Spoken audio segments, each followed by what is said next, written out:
મૂળાના પાન અનેક પોષક તત્વોથી ભરપૂર છે, પરંતુ ઘણા લોકો મૂળાના પાંદડા ફેંકી દે છે. મૂળો સ્વાદમાં થોડો તીખો હોય છે, તેથી બધા લોકો તેને ખાવામાં પસંદ નથી કરતા. પરંતુ મૂળાના પાનમાં વિટામિન A, B, C સાથે chlorine, phosphorus, sodium, iron, magnesium જેવા અનેક પોષક તત્વોથી તે ભરપૂર છે, જે તમારા પેટ માટે તો ખૂબ જ લાભકારી છે. મૂળાના પાનની દાંડલી પણ એટલી બધી રસાળ છે કે તેમાં મીઠું નાખી તમે તેની સુકવણી કરી કાચરી બનાવી શકો છો.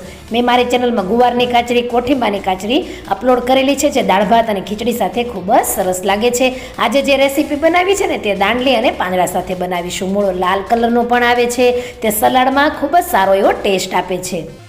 જય શ્રી કૃષ્ણ ફ્રેન્ડ્સ, હું છું નિરાળી દુધાળ. ટ્રેઝર ફૂડના કિચનમાં તમારું સ્વાગત કરું છું. હવે જે રેસીપી બનાવી છે તેના માટે આપણને 500 ગ્રામ જેટલા મૂળાની ભાજી જોશે. અને આ ભાજી છે ને કૂણી દાંડલીવાળી, અને જો મોટી થોડી દાંડલી હોય ને તો તેના ખાલી પાંદડા જ લઈ લેવાના, અને કૂણી હોય તો થોડી દાંડલી સાથે લેવાની. જુઓ, દાંડલી પણ લીધેલી છે અને પાંદડા પણ લીધેલા છે. હવે આ બધી જ ભાજીને સારી રીતે આપણે વોશ કરવી પડશે, જેથી જે પણ કંઈ કચરો રહેલો હોય તે બધોય નીકળી જાય. તો વોશ કરવી ખૂબ જરૂરી છે. હવે ભાજીને વોશ કરીને તેને કટ કરી લેશું. તો ભાજીને એકદમ જ બારીક કટ કરીશું તો તેની ભાજી એકદમ સરસ ગળી જશે. તો આવી રીતે આપણે કટ આપતા જશું.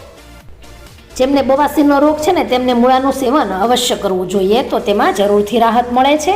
તો બધી જ ભાજી આપણે ચોપ થઈ ગઈ છે, તેને સાઈડમાં મૂકીને મૂળા લેશું. તો મૂળા આપણે અહીં 2 નંગ અને તે કૂણા લેવાના છે. જો આવી રીતે પતલા લેશો ને તો મૂળા સ્વાદમાં મૂળા હશે, બિલકુલ તીખા નહીં લાગે. હવે તેને આપણે ચોપ કરી લેશું. તેમાં પુષ્કળ પ્રમાણમાં ફાઇબર પણ હોય છે, જેથી કબજિયાતની જેને સમસ્યા હોય ને તે બિલકુલ દૂર થઈ જશે. હવે આવી રીતે ઝીણા ઝીણા ચોપ થઈ જાય પછી આપણે શાક બનાવવાની પ્રોસેસ કરીશું. તો એક નોનસ્ટિક કડાઈ લેશું, તેમાં અડધા કપ જેટલું તેલ લેશું. તમને ખબર હોય ને તો જે તમે પાંદડાવાળા શાકભાજી મળે છે ને તેમાં તેલનું પ્રમાણ વધારે રાખવાનું હોય છે. હવે તેલ આવે એટલે 1 ચમચી જીરું, અડધી ચમચી હળદર, અડધી ચમચી હિંગ એડ કરીશું, અડધી ચમચી ગરમ મસાલો એડ કરીશું. જો ગરમ મસાલો ના એડ કરવો હોય તો સ્કીપ કરી શકો છો. હવે 5 ચમચી જેટલું લીલું લસણ નાખી દેશું. લીલા લસણની અંદર એલિસિન નામનું શક્તિશાળી એન્ટીઓક્સિડન્ટ રહેલું છે, જે કેન્સર સામે પણ રક્ષણ આપે છે. કલર જુઓ તમે કેટલો સરસ હરિયાળો આવ્યો છે. તો લીલા લસણનો વઘાર સાથે લીલી ડુંગળી અહીં મેં 1 કપ જેટલી સફેદ ભાગ સાથે ચોપ કરીને લીધી છે. તો આ લીલું લસણ અને લીલી ડુંગળી અત્યારે શિયાળો છે તો પુષ્કળ પ્રમાણમાં મળે છે, તો શાકમાં તે અવશ્ય ઉમેરવું જોઈએ. અને શરીર માટે એવા પોષક તત્વો આપણે એડ કરવા જોઈએ. તો 5 મિનિટ માટે આપણે એકદમ સ્લો ગેસ પર આ શાકને આવી જ રીતે સાતળવા દેવાનું છે. 5 મિનિટ થતાં જ લીલી ડુંગળી અને લસણ બંને સરસ રીતે સોફ્ટ થઈ જશે અને કૂક થઈ જશે, જેથી તેનો કાચો ટેસ્ટ નીકળી જશે. હવે જે આપણે મૂળો ચોપ કર્યો છે તેને એડ કરી દેશું. 1 કપ જેટલો મૂળો થશે. જો 3 નંગ નાના લેતા હોય તો તમે 3 મૂળા લેજો. હવે તેને ઢાંકીને 5 થી 7 મિનિટ માટે કૂક કરવાનો છે, જેથી આપણો મૂળો એકદમ સરસ સોફ્ટ બની જાય. તો મૂળો આવી રીતે આપણે અડધો કૂક કરી લેવાનો છે. હવે તેને હલાવીને જે આપણે મૂળાની ભાજી છે ને તેને ચોપ કરી છે તે બધી એડ કરીશું. હવે આ ભાજી આપણે 5 થી 7 વ્યક્તિ માટે સર્વ કરવાના છીએ. મૂળાના પાનમાં એન્થોસાયનિન્સ નામનું તત્વ હાજર હોય છે, જે હૃદય માટે ખૂબ જ ફાયદાકારક છે. તેમાં પુષ્કળ પ્રમાણમાં ફાઇબર છે, જેથી કબજિયાતની સમસ્યાને દૂર કરે છે. હવે આ બધી જ ભાજી સારી રીતે વઘારમાં મિક્સ થઈ જાય ત્યારબાદ આપણે મીઠું એડ કરીશું. તો અડધી ચમચી જેટલું મીઠું એડ કરી દઈશું. અને પાન છે ને પ્રમાણમાં થોડા સોલ્ટી હોય છે, જેથી મીઠું આપણે ધ્યાન રાખીને જ એડ કરવાનું છે. અને ભાજીમાં ઓટોમેટિકલી કુદરતી જ પાણી હોય છે, જેથી પાણી આપણે એડ કરીશું નહીં. અને 5 થી 7 મિનિટ માટે ભાજીને ઢાંકીને કૂક કરી લેશું. હવે કૂક થાય છે ત્યાં સુધીમાં આપણે ટમેટાનો સંભારો કરીએ. તો ઉપરથી આ રીતે થોડો ભાગ કાઢી લેશું અને તેને આપણે કટ કરીશું. જો અંદરથી ટમેટું થોડું લાલ છે, તો થોડું લાલ અને થોડું લીલું એવું ટમેટું લઈએ ને તો તેનો સંભારો વધારે ટેસ્ટી બનશે.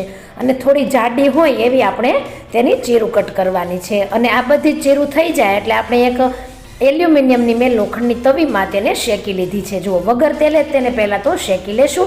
ગેસની ફ્લેમ સ્લો ટુ મીડિયમ રાખીશું. હવે જેવી રીતે બ્લેક કલરની ડિઝાઇન આવે એટલે 2 ચમચી જેટલું તેલ એડ કરી દેવાનું છે. 1/4 ટીસ્પૂન જેટલો હળદર પાવડર એડ કરી દેશું.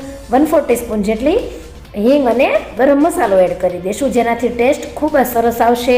હવે આ બધા જ મસાલા સાથે આ ચીરુને આપણે વઘારમાં જ મિક્સ કરીને થોડીવાર માટે કૂક કરી લઈશું. ત્યારબાદ ગેસની ફ્લેમ બંધ કરીને તેમાં ચટણી એડ કરવાની છે. તો અડધી ચમચી જેટલી કશ્મીરી લાલ મરચું પાવડર એડ કરીશું. જો તમારે તીખું ખાવો હોય તો તમે રેગ્યુલર મરચું પણ એડ કરી શકો છો.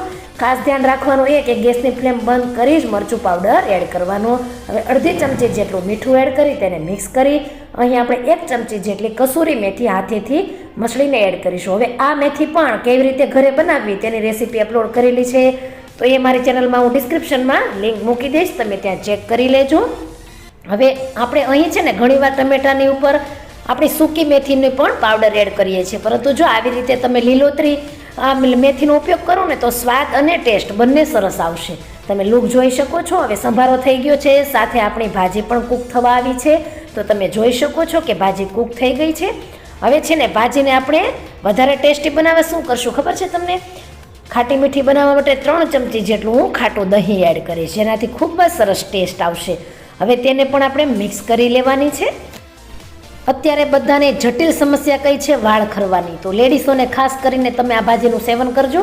અત્યારે શિયાળામાં કરી જ લેજો, એટલે વાળને ખરવાની સમસ્યા પણ થોડી દૂર થઈ જશે. હવે તેને સ્પાઇસી બનાવવા માટે 2 ચમચી જેટલું થોડું તીખું હોય એવું મરચું એડ કરીશું. સાથે એક ટેસ્ટી ફ્લેવર લાવવા માટે 1 ચમચી જેટલું દેશી ઘી એડ કરીશું. તમે માખણ પણ એડ કરી શકો છો.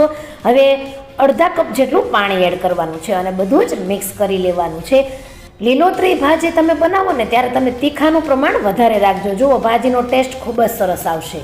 હવે 2 ચમચી જેટલો આપણે બેસનનો લોટ એડ કરવાનો છે. ખાસ ધ્યાન રાખવાનું કે બધી પ્રોસેસ સમયે ગેસની ફ્લેમ સ્લો રાખીશું અને તેને ઢાંકીને કૂક થવા દઈશું. હવે 5 મિનિટ પછી ખોલીને જોઈએ ને તો બધું જ બેસન સારી રીતે ભીનો થઈ ગયો છે, જોઈ શકો છો. હવે તેને આપણે આવી રીતે હલાવી લેવાનો છે.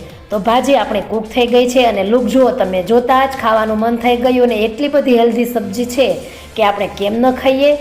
તો હવે આપણે રોટલો બનાવી લઈએ. તો 1 કપ જેટલો જુવારનો લોટ અને 1 કપ જેટલો બાજરીનો લોટ, અને આ રોટલો અમારા બા બનાવવાના છે. બાના રોટલા જ્યાં સુધી ન ખાઈએ ને ત્યાં સુધી અમને મજા ન આવે. હવે બધો જ લોટ ચાળી લેશું અને તેમાં અડધી ચમચી જેટલું મીઠું એડ કરી દેશું અને થોડું પાણી એડ કરીને આપણે સેમીથી કન્સિસ્ટન્સીવાળો લોટ બાંધવાનો છે. હવે લોટ બંધાઈ જાય એટલે આવી રીતે ગોળો વાળીને તેને ટીપતા જશું. જુઓ કેટલી સરસ રીતે બા ટીપી રહ્યા છે. બંને આંગળી અને હથેળીની મદદથી ટીપતા જાય છે, સાથે અંગૂઠાની મદદથી ભાર દેતા જાય છે. હવે રોટલો ટીપાઈ જાય આવી રીતે ખૂબ જ સરસ રીતે ધીમે ધીમે કોરેથી ટીપવાનો છે, એટલે તે પતલો બને. હવે રોટલો ટીપાઈ જાય એટલે તાવડીમાં તેને ફાસ્ટ ગેસ ઉપર બંને બાજુ શેકવાની પ્રોસેસ કરીશું. તો આવી રીતે બંને બાજુ ડિઝાઇન આવે ત્યારબાદ તેને ઊંધું નાખીને ફૂલવી લેવાનો છે. હવે ફૂલેલા રોટલાને આપણે કટ કરી લેવાનો છે. હવે ગરમા ગરમ ફૂલેલો રોટલો ખૂબ જ સરસ પોચો અને સોફ્ટ બને છે. ગઢું માણસ પણ ખાઈ શકે છે. તો ધ્યાન રાખવું કે રોટલો ફૂલે એ ખૂબ જરૂરી છે. હવે રોટલાને આવી રીતે વચ્ચેથી ખોલીને તેની ઉપર 1 ચમચી જેટલું ઘી અથવા માખણ લગાવીએ તો ખાવામાં ખૂબ જ મજા પડે છે. હવે અડધો કપ જેટલું ગરમ દેશી ઘી કરીને તેની અંદર 7 ચમચી જેટલો ગોળ દેશી એડ કરીશું.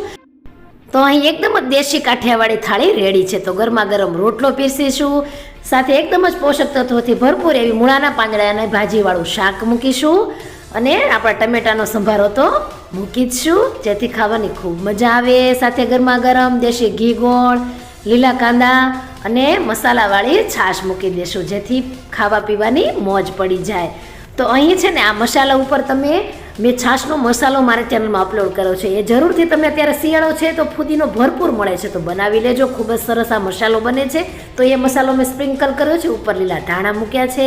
તો ગરમા ગરમ રોટલો, મૂળાની ભાજી, ટમેટાનો સંભારો, ગરમા ગરમ ઘી, ગોળ, છાશ અને લીલા કાંદાવાળી થાળી આપણી રેડી છે. તો ફ્રેન્ડ્સ, તમને આ થાળી ગમી હોય તો મારી રેસીપીમાં લાઈક અને કોમેન્ટ આપો અને તમારા ફ્રેન્ડ સર્કલમાં વધુમાં વધુ શેર કરો.